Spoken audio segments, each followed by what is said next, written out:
Olá minha gente, eu sou Mel Rezende, eu sou professora, sou amante de tecnologia, games, jogos, desenhos animados, filmes e séries. Seja muito bem-vindo a esse canal.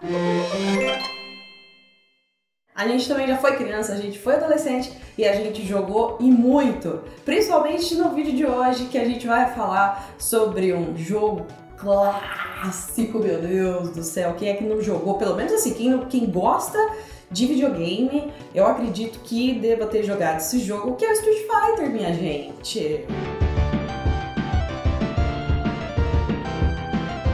E hoje a gente vai falar um pouquinho sobre esse jogo e mais especificamente sobre um lutador, porque existe sim contexto histórico por trás de toda a produção dessa saga, dessa franquia. A saga Street Fighter veio ao mundo com seu primeiro jogo em 1987, produzido pela empresa Capcom, uma produção japonesa, mas que contou com uma mãozinha aí dos Estados Unidos. Em 1991, a Capcom lança o segundo jogo da franquia, que também revolucionou os jogos de luta, tendo uma nova modelagem gráfica que fez muito sucesso à época.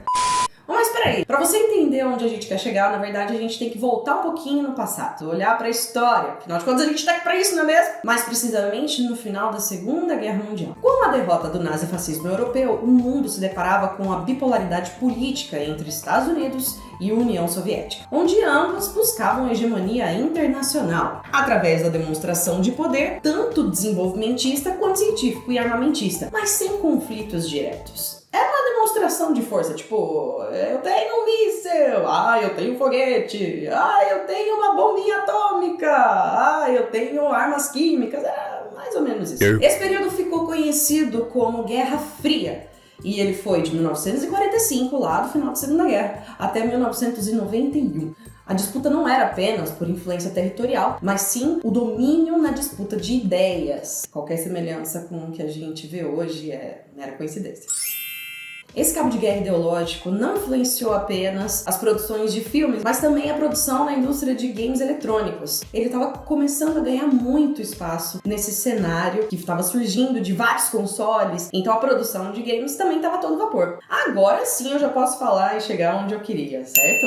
Eu vou falar aqui mais precisamente de um jogador. Eu acredito que quem jogou, principalmente lá atrás, lá o Street Fighter 2, vai se lembrar. Tinha um cara lá de moicano, fortão, barbudo, peludão, que tinha uma cara de mal, e só que as pessoas não gostavam de jogar com ele. E sabe que isso tem um porquê, e é disso que a gente tá falando agora. Sim, eu estou falando dele, estou falando de Zangief. Quer dizer, Zangief era o jeito que eu falava, né? Mas na verdade dizem que é Zangief. Então se eu falar Zangief aqui, vocês me perdoem, porque eu passei a minha vida inteira chamando esse cara de Zangief.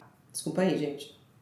Esse lutador soviético foi inspirado em também um outro lutador, só que de luta livre, que foi Viktor Zangiev. Ele foi um lutador que fez muito sucesso no Japão entre o final da década de 80 e o início de 90. Quem conhece sabe como que luta livre é uma loucura, extremamente performático, e foi um cara que lutou e que ganhou várias lutas no Japão. Só que mesmo sendo inspirado num cara que era referência na luta livre e que fez muito sucesso no Japão, a jogabilidade com esse jogador era... Morri! E se você conseguisse terminar o jogo com ele, zerar o jogo com ele, você era bichão mesmo. A gente sempre preferia pegar outros jogadores. O Zangief, ele sempre ficava como uma opção do tipo, cara, se você for bom mesmo, ou se você for pró, é com ele que você vai zerar o jogo. Mas segundo a história do jogo, ele era muito bruto. E ele foi banido dos campeonatos, fazendo com que ele se refugiasse nas frias montanhas da Sibéria para treinar com ursos. Olha que bonitinho e delicado. Ainda segundo a história, depois de muitos dias de treino, um homem veio até ele, procurou e disse assim, segundo a história, tá, gente? Ô, Zangief, você tá disposto a utilizar suas técnicas de luta livre para provar a força da nossa missão? E ainda segundo a história, então, Zangief aceita a missão para trazer a honra para a Rússia.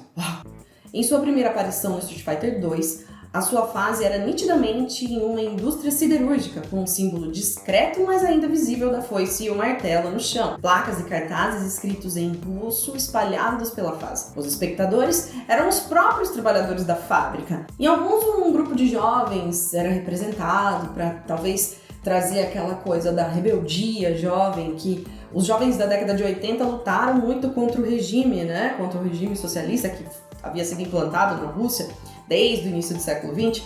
Então, eles queriam mais liberdade de expressão. Então, talvez esse retrato deles no cenário do jogo tenha sido para expressar isso. Se você olhar com atenção também, você vai ver um trabalhador que parece estar bebendo uma bebida alcoólica. Até porque, historicamente, a União Soviética enfrentou vários problemas com o uso excessivo de álcool, o que fez com que o governo, na época, meio que lançasse uma lei seca. Mas se você já zerou o jogo, ou pelo menos teve curiosidade de achar no YouTube qual era o fim do Zangief no jogo, vai se lembrar que era uma cena extremamente inusitada, engraçada até, né? Ele aparecia dançando com o então presidente da Rússia. Se não fosse ele de nome, ele pelo menos era igualzinho, que é o Gorbachev. Essa é a parte mais engraçada. Eles dançavam a balalaica, né? Então a gente percebe dentro de todo esse contexto de produção um estereótipo gigantesco, né? De nacionalização exacerbada, aquela coisa exagerada que colocou-se no videogame, no jogo. Agora veja, né? Que engraçado, porque não só os russos foram estereotipados, né? Os soviéticos. Claro que nesse caso aqui tinha toda essa questão final da União Soviética, ainda existia, né?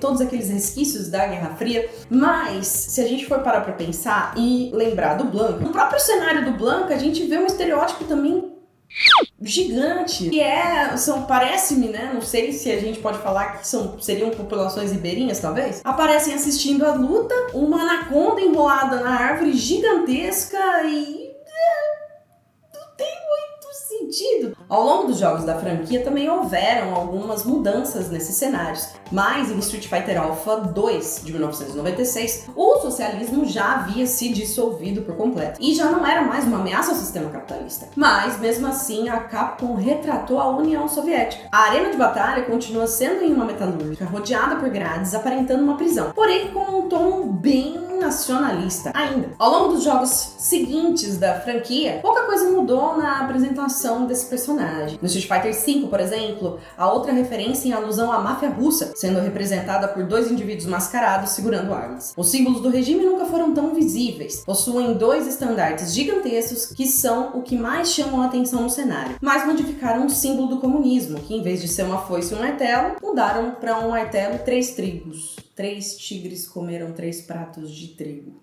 Porém, a jogabilidade com esse jogador é completamente diferente da jogabilidade lá do Street Fighter 2. Hoje você joga com o Zangief e ele é mauzão, ele é bruto, ele é nervoso. Ele não é lento e não é pesado e não é difícil de se jogar como era antigamente. Todos esses traços, essas características do personagem são trazidas em cima desse contexto histórico de criação. Louco isso, né? E como a gente já sabe, tudo tem uma intenção e um motivo, né? Uma influência, nada por acaso. Até um simples cenário inocente em um jogo de luta possui uma mensagem completamente ligada ao contexto histórico que ela foi produzida. Zangief é um dos 8 heróis tradicionais dos jogos da franquia, e que sempre deixaram bem claro que era um personagem do bem. Com exceção do live action feito em 1995, aquele que tinha o Van Damme, sabe? Aquele que é...